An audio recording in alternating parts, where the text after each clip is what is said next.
Welcome to the Win May Give podcast. Chad Hyams here. Bob Stewart over there. Bob, how are you doing today? I'm cautiously optimistic. Cautiously, is that because of the conversation we were having beforehand? Yeah. Okay, so folks, we don't know when Dave drops it, right? Bob just switched his hats. We don't know when Dave drops this. Bob is wearing his Seahawks hat. They have made it to the Super Bowl. Bob Stewart, I cannot think back to a year where I didn't have a team I was cheering for. I actually want this Super Bowl to end in like a 0-0 tie somehow and both teams be disqualified. Like the New England Patriots, because if you're outside of New England, nobody cheers for New England, right? I mean, they made that clear back through the Tom Brady days. So I don't want to see them win. And Bob, I don't want Seattle to win because I don't want to have to listen to Bob Stewart. Yeah. I realize these things don't come along very often, but so I do have some humility as a sports fan. Like being a Seattle sports fan gives you some humility. So you won't hear it from me. You'll see it. You'll probably see me with the Seahawks hat on for a while, but I'm cautiously optimistic because we should like roll over the Patriots. So we're pretty big favorites for a Super Bowl, but it's the Super Bowl, so who knows? So, folks, if the Super Bowl has not yet aired, keep Bob Stewart in your thoughts while you're watching the game. Please text him regularly. I know he'll appreciate if they're down and you're sending messages. He'll really love that. I know it works well when I've mentioned Bob and he's not been in a room in the past. The reactions I've gotten out of Bob Stewart. Hey, by the way, the worst party experience you can have is your team in the Super Bowl and you're hosting a Super Bowl party. It's like a horrible idea. So like, we will not be having a party. My wife's like, do you want to invite some people over? Do you want me to make some food? I'm like, food, yes. People, no. I just want to sit in front of my TV in the comfort of my own home so people don't see how crazy I actually am. Like, yes. I don't need all my friends and family around to realize, wow, Bob's kind of a little bit of a loose cannon. Yes, Nita is the same way. When the Giants, not that it's been lately, when the Giants make the Super Bowl, Nita would not allow anybody over to watch the experience of me yelling, screaming, throwing things, bargaining, whatever it was. Folks, we hope your Super Bowl, bargaining. I'll do 20 push-ups right now if you'll get a first down. That kind of stuff. Folks, we hope your Super Bowl experience is enjoyable if it's still to come, has been fantastic if it has already happened. And Bob Stewart, we are all, not all, there are many people that are in your corner wishing your team the best. Yeah. Yet, I want to talk about today's episode a little.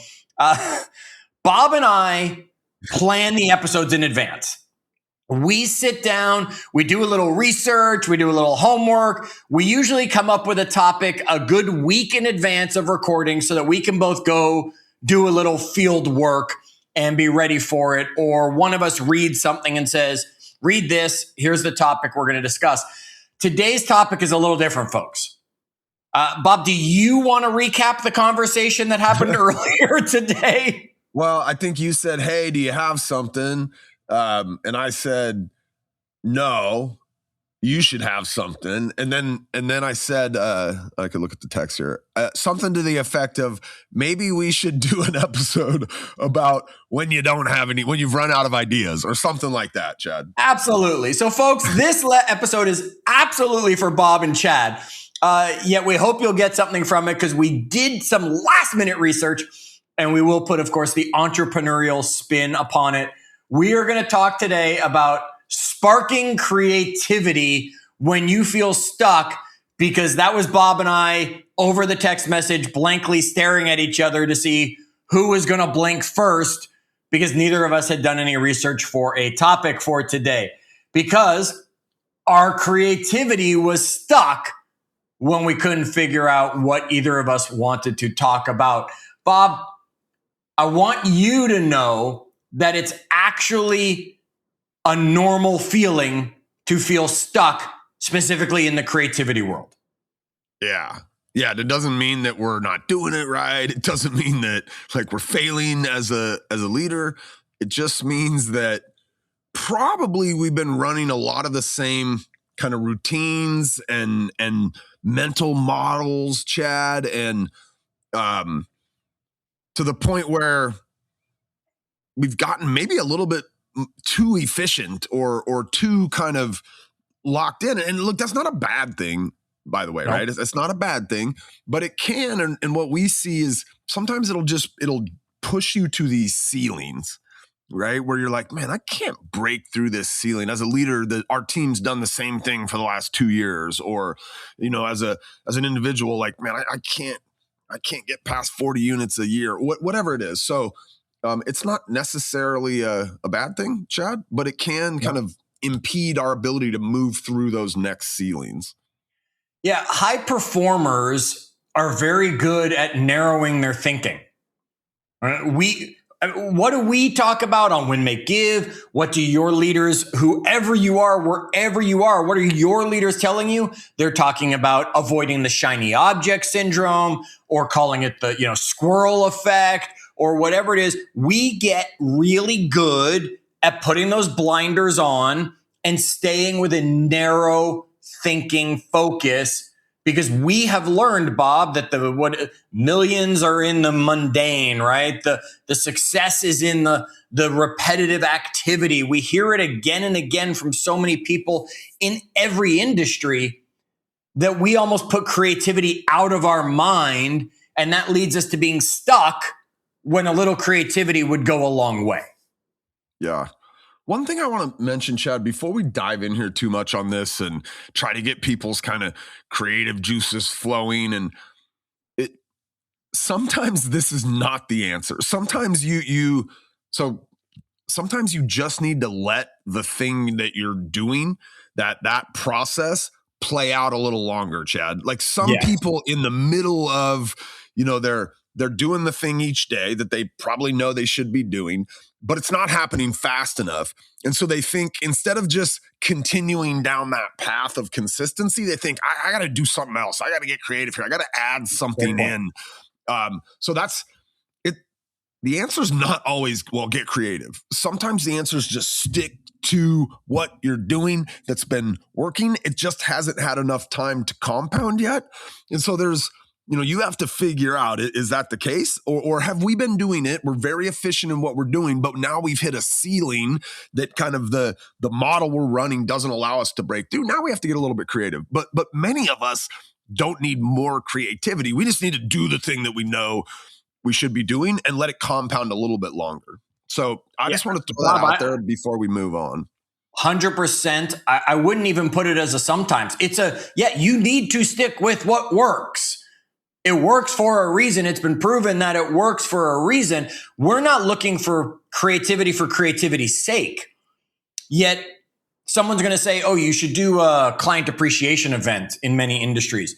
Now we need a little creativity, right? Or we're going to do this. Okay, that needs to be a little creative because we need to do something that's a little different, little eye-catching, a little this. We're going to run an ad. Well, it needs to be a little creative because it needs to stand out.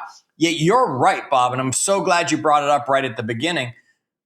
We do have a narrow focus on certain things that we get repetitive about because it's been proven to work again and again. And this is not the solution, as Bob said, when you don't feel you're getting the results. That means you need to keep doing that. These are the people, as Bob said, that have done it, are getting the results. And now it's time to get more results, and they need to figure out the next thing. And we need some creativity to come along, right? Henry Ford said this quote. I've always loved this quote. I don't think I knew it was Henry Ford who this quote is attributed to, Bob. It's, if you always do what you've always done, you'll always get what you've always got. I like that a lot. I use this. So we coach a lot of people, Chad, and a lot of the people we coach then lead others, right? And so it's often, and especially recently, it's like kind of the start of the new year. A lot of people are doing goal setting this time of year. I've said to those people that lead others many, many times, if you have people that are already getting what they want and they know how to do it, you're highly unlikely to change their behavior to try to get them to get more than they want or know how to get. If that makes sense. Like if last year they did their goal and this year they have the same goal, just let them do what they did last year. They're probably going to get to the goal again, right? We can't try to pull them into new or different behaviors if they're already getting what they want. So this is kind of the inverse of that, right? Hey, like if you've always done what you've done, like, then you're always going to get what you got. And if you're happy with what you got, just do what you've already done, right? Yeah. Yes, and it sometimes, and again, folks, it's a fine line here. Bob brought it up real early, and Bob, glad you really did. This isn't an excuse to not do the hard thing you don't want to do and say, oh, well, I'll just be creative about it. You still have to do those things. Bob, let's talk about some of the biggest myth that's out there when it comes to creativity. And that is that creativity is inspiration or it's talent. Someone has it, right? No, creativity is a process and a muscle. And we were talking football earlier. People look at Patrick Mahomes, whether you like him or you don't like him. Half the people just turned off the podcast because I mentioned his name, right? That guy is creative on the football field. He pulls off some things that you just can't believe, running around, zipping, flipping, hopping, jumping, all the stuff he does. Folks, it's not that he just had inspiration for it. He trained that. It's a process he has done and a muscle he has built to be creative in that area just as much as that person who works at an ad executive company, right? That's creating the commercial you're going to watch for the Super Bowl. They've worked that muscle again and again. Yeah. And, if creativity was like an inspiration, Chad, then we could just, find things to be inspired by or think about it harder or longer, right? Yes. Like if it was talented, we would just think. And if I just thought long enough, but it doesn't come from just thinking harder. It comes from changing your perspective, which often can be from like inputs. I know, we used to do an exercise, Jonathan Washburn and I, years ago when we had businesses that were at the edge of ruin, as many entrepreneurs have over the years, right? We were like, how are we going to pay the bills next month? And we would sit down and we would change our perspective. Like we would always ask ourselves the question, what if we had unlimited resources? What would we do? Right. And a lot of times we'd come up with some idea, right? And we'd somehow be able to back in to how we might still be able to do that idea, even though we didn't have $1 million in the bank, right? We'd say, well, we got a fleet of 10,000 people that could go out and do things. And so we would change our perspective. Because the perspective sitting there going, we're broke and how are we going to pay the bills is not a good perspective from which to be creative. It's just 100%. Not, right? And so we would just go, well, what if we had $1 million? And that might seem silly, but then we could like get the ideas would come flowing when the perspective had changed. That's a great one. And folks, that's one of the pattern break principles that we're going to give you today. Number one, change your perspective. Right? Change your mindset. Don't look at it from the failure of, oh no, what are we going to do? We're desperate. Look at it from what if we had unlimited resources, like Bob just said. Look at it from what would someone outside of our company tell us if they were here, and attempt to think like them. What would a beginner, someone who's brand new, if they came in and had the confidence to speak up, what would they tell us that we've overlooked because we think it's so simple or something like that? Perspective, Bob, is the number one pattern break principle we want the audience here to take away from this conversation today. I love that beginner mindset. Like we get a lot of good ideas in our organization from somebody that just walked in the door, right? I've been here 10 years. Like things, they start to look and feel a certain way, and you have a perspective after 10 years of working inside of a business, right? We get lots of great ideas, and I get ideas from other people that those new people in the door's perspective, right? I'm like, oh, I never really thought about it that way because I've been in here 10 years. I love the beginner mindset. Bob, let me ask you, a zebra, is it black stripes on a white body or is it white stripes on a black body? I don't know the answer, Bob. I'm sure there is one, right? I don't know. It's perspective. Are we looking at it as it's white on black or black on white? Bob is now Googling as I stall and talk about that. It's just changing the way you look at something so that you can see it differently. And So while you're getting it, what do you I think? would guess it's black on white. Okay, I just asked ChatGPT, and I think how you ask matters. So I said, is a zebra a white animal with black stripes or vice versa? And ChatGPT says a zebra is a black animal with white stripes. Okay, there you go. The tail on a zebra is the skin underneath. Zebra have black skin, and the white stripe areas are pigment is suppressed during development. Interesting. All right. So there we go, folks. We have solved the biggest question of the day right there when it came to it. I saw a picture. How many of you have seen this? You obviously can't answer me on social media. I saw a picture today. It was a car, and they said, now zoom in, and it's actually a bunch of trees and the sky, and it's just the way that the gaps in the leaves form that you could see this car. It's always about perspective.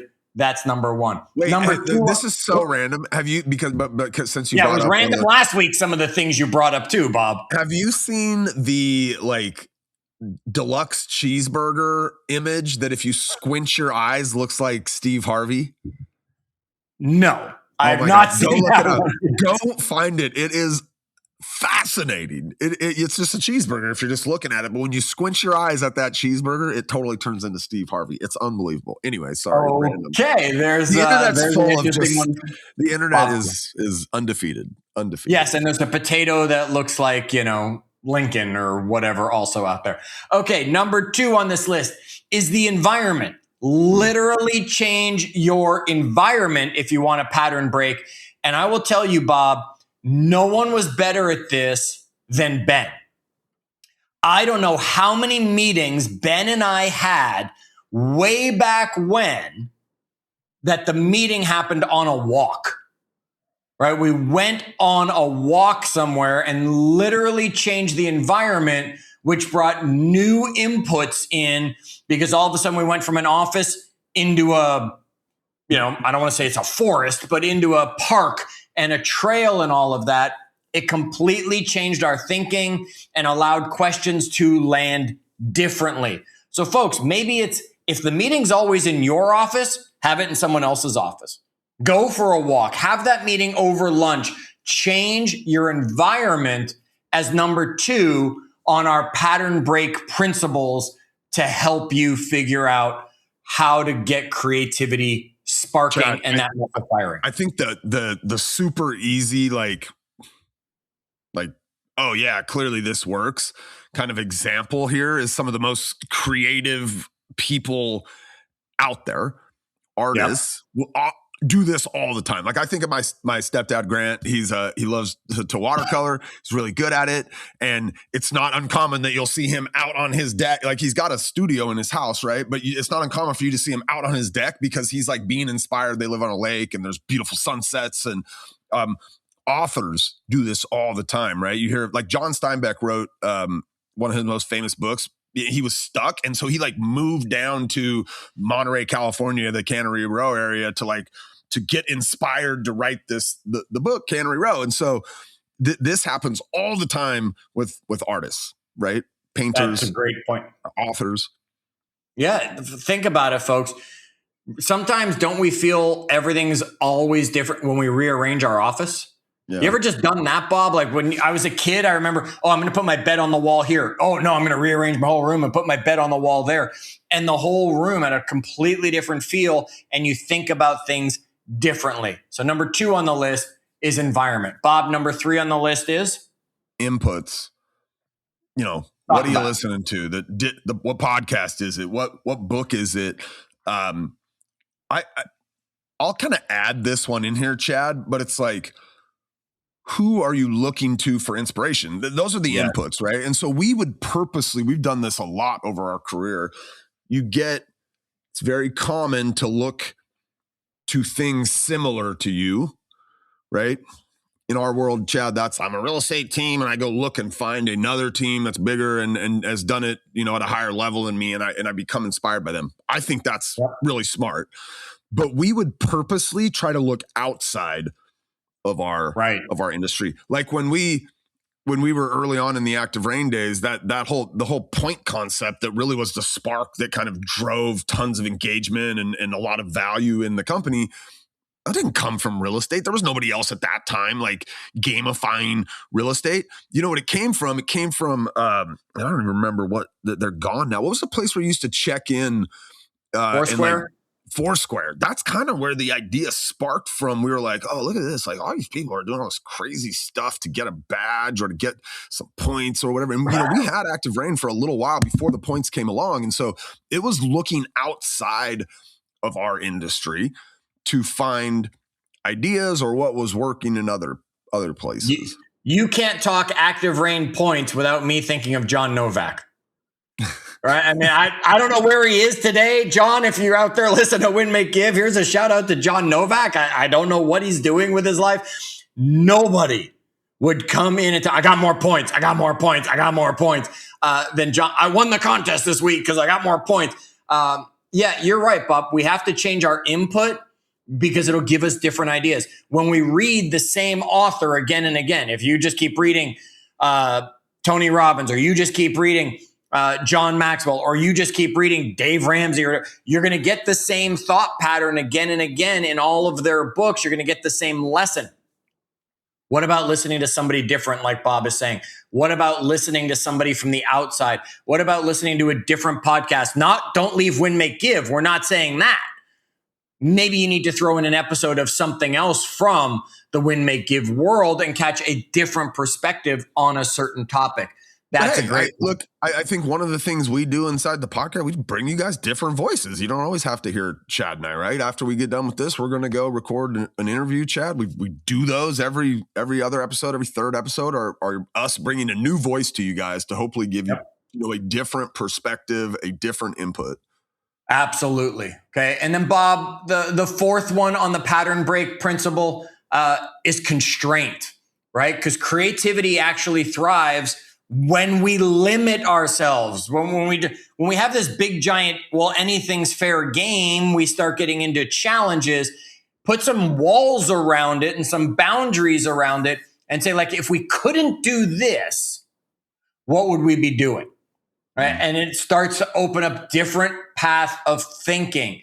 Now, Bob, those are the 4 pattern break principles. Again, we change your perspective, change your environment, change your inputs, and then maybe bring some constraint to help you as you move along. Einstein says you can't solve a problem with the same thinking that created it. I find this when it comes to being creative, Bob. I challenge a lot of my coaching clients to let their creativity shine when they're attempting to solve a problem. We run into a situation where we have a bad idea and we won't say it out loud because we know it's a bad idea, and it locks us from being able to come up with anything else. I'll give you an example. Years and years ago, I was teaching a class. I was traveling around the country. I was in California. And I remember there was a 17-year-old or a 16 or 17-year-old in class. And I said to the teenager's father, I said, no school today? He said, I know he's going to get more out of today than he's going to get out of by being in school for the day. I pulled him to bring him to this seminar you're doing. Well, along the way, we talk about goal setting. And the kid had a goal to have $1 million in the bank by the time he was 25 or something like that. And the first thing we have everybody do in this workshop, Bob, was we have them just brain dump any way they could make this happen. Then we break for a minute and then we figure out what we should actually do. The first thing he had on his could was he said, I could sell drugs. Yeah, I was going to say, could rob, like, rob a bank was number 3. I might be that teenager. Yeah, rob a bank was my number 1. That was number 3 on his, right? And here's the thing. When we went to the should do list, he immediately knew those things don't go there.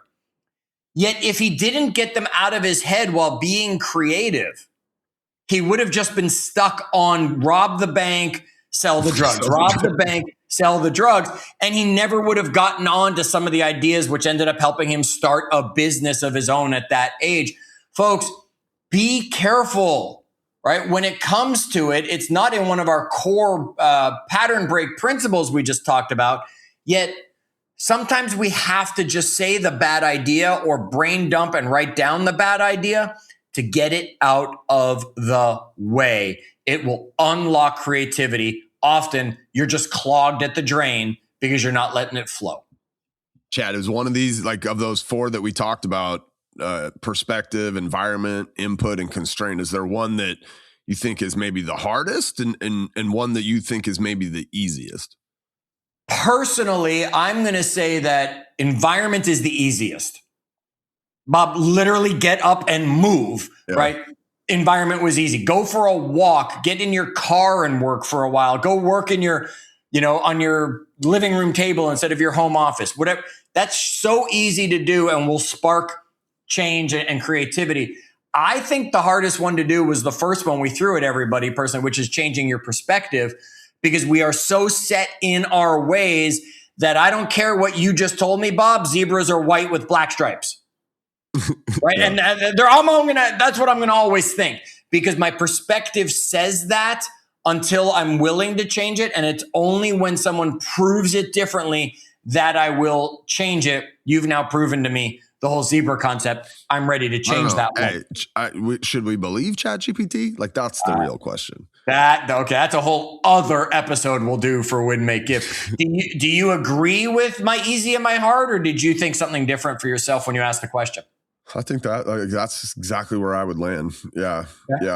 Look, I don't know. It's hard at this point in my career because I've been challenged by a lot of really great leaders to think from a different perspective. So it's a little bit easier for me to get into it, only because like the model for me has always been to change my perspective, just come up with like the most outlandish thing and work from there. Yes. And a lot of times, like taking yourself to the most outlandish place can allow you to be pretty creative as you work back towards normal. So give me an example. Give us an example of something. Walk us through something. I mean, you might not have something. I think I already used. I used it. Like, it's outlandish when we were sitting there broke as snot to be like, hey, what if we had $10 million in the bank? Like, that's super outlandish, right? We would do the other thing, like we would fill these events. We'd try to fill these events, and sometimes we'd get to a place where it was like you rain camps, right? And we'd get to a place where it's like, man, we got 500 seats. We only got 100 butts in the seats, and we got 3 weeks to fill it. Like, we'd work from the perspective, like we'd go, okay, what's the craziest thing we could do, right? Well, the craziest thing we could do is spend our entire budget that we have for marketing to market this one event. We could take in our entire sales fleet and put them on the phones to try to get people to come there, right? And we would go to like the most crazy extreme of what we could do to solve that problem. And then we would work backwards into what actually worked, right? And like in some of those, I'll give you the example of like, I think at that point we maybe had 10 salespeople on the phone selling the product that we sold, but we're trying to fill this event. We couldn't take all 10 of them off because we could not afford to have, a week of no sales, but we could afford to have half of them off. And so we would go massively extreme, and we would back into what was palatable or actually doable. There you go, folks. It's a great path for you to follow. Look, the challenge becomes that repetition, which we talked at the beginning. Let's be really clear. This isn't change for change's sake. Yet repetition does create amazing consistency. It also creates blind spots for us.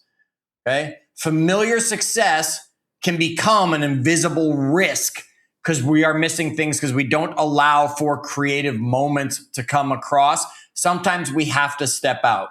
So, Bob, I want to give our listeners... That's like Blockbuster is the greatest example in the history of ever about that, right? Or one of the great examples of that. We refuse to change, right? Yeah, very successful. What we're doing is working. It creates this invisible risk of not getting creative for the future of what was coming. Bob, do you foresee, just so we have it in documentation and we can claim we said this. Do you foresee the rise and fall of Blockbuster in the world of Starbucks? Because I do. Really? I see Starbucks being one of those companies. We are talking about years from now when something has changed and Starbucks says, no, we're going to always keep doing it this way. Wait, do you know, like, what's the, because if I knew what the Starbucks killer was, I'd go build it. Okay. Yet the way Netflix destroyed Blockbuster, right? Essentially streaming was the thing that did that. Yeah, streaming, right? It was Netflix only at the time, but streaming. They had that middle area of like, they sent it to you in the mail, but the real killer was the streaming. Right, so where they were leading you to. I don't know what it is for Starbucks, but there's going to be something I think that within the near future, Starbucks is a company we're talking about the way we talked about Blockbuster, that they didn't make the adaptation, whatever it's going to be. I've said it. Someone make note of the date. The American liquor industry is going through this right now. That's because the Canadians aren't buying it. Well, it's the appetite for alcohol in the United States is massively down with this newest generation moving into their 20s. And I don't know how they get ahead of that or what they do, right? Some of these companies are probably going to have to move into like other vices that they can, I don't know. Fascinating though. If you're when you're on the top, it gets really easy to become complacent and that creativity goes away because you're like, let's just keep doing what we've been doing, which is good for so long. So we don't want you, listener, to be on the top and get too stagnant about it. Bob, let's give them, some things they can do to help them remain and become a little more creative as needed. Give me one. All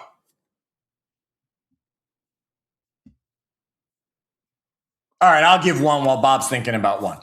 Okay. I mentioned this one earlier, so I'll mention it again. Use the what if we couldn't question, right? Remove the default solution that we always go to that says, well, let's just pay for it. Let's just do that. Use the what if we couldn't just pay that off? What would we do? What if we couldn't blank based on what we normally do? Add that to your repertoire. See if that sparks some creativity. All right, Bob, you got one now? Yeah. So Ben, we've done this. If you've ever been in one of our offices, you know that we have flip chart thingies, like white paper boards that Ben can just at any point grab his Sharpie and write on. Or we've got whiteboards like everywhere. They're all over the place. And if you walk in at any time, by the way, the last discussion we had is probably on one of those two things in the office or the hall or wherever. But I like this idea of 15 minutes of idea dump, just every single good, bad, shitty, awesome idea and just dump it all out there. And it's not uncommon to walk into a room and see 50 ideas on a board for one problem we're trying to solve. By the way, 25 of which are like hilariously ridiculous. Rob the bank. Yeah, right? Rob the bank, sell the drugs. It really, I love how you talked about the kid, like getting those two out of the way so that it frees his brain up to go and spend the next 14 minutes in this scenario, like coming up with maybe more crazy ones. If somebody said to you, let's come up with some ideas, the first thing that comes into most of our heads is something horrible, funny, silly, right? Ludicrous that you would never do. Yet you got to get it out. And that's why, as Bob's saying, if they need one solution, you're going to see 50 things on the board and you know that 25 of them could be erased in 3 seconds, right?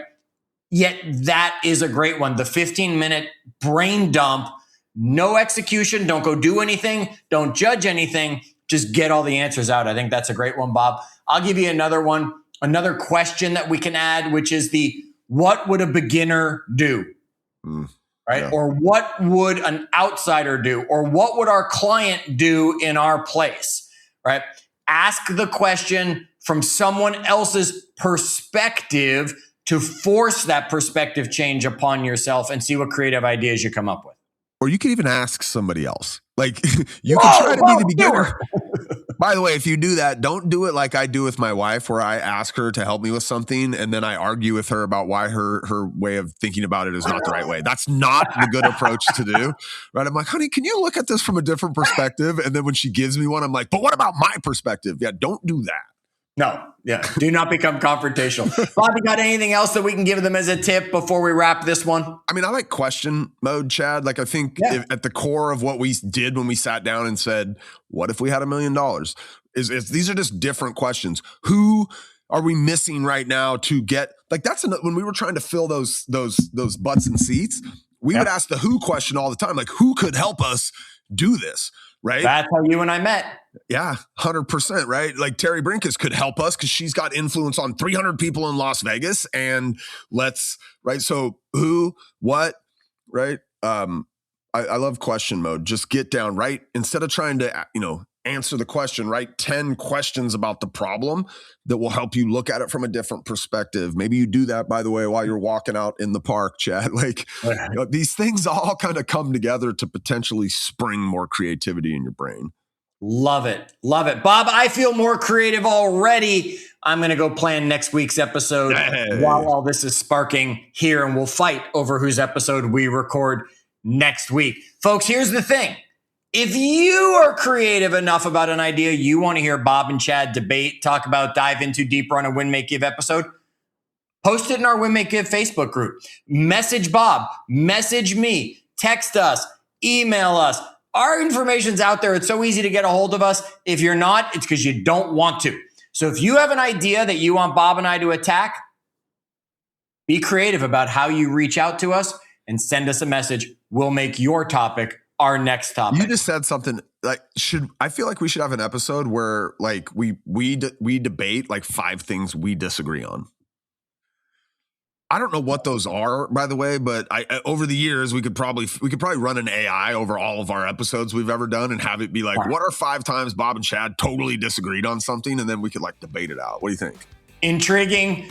I'm in that ring, Bob. I'm ready for that battle. You come up with the topics. We'll have a presidential debate style right here. We'll bring Ben to moderate or somebody to moderate. We'll see how we get through that episode. Folks, until that one happens and until the next one, as always, do good.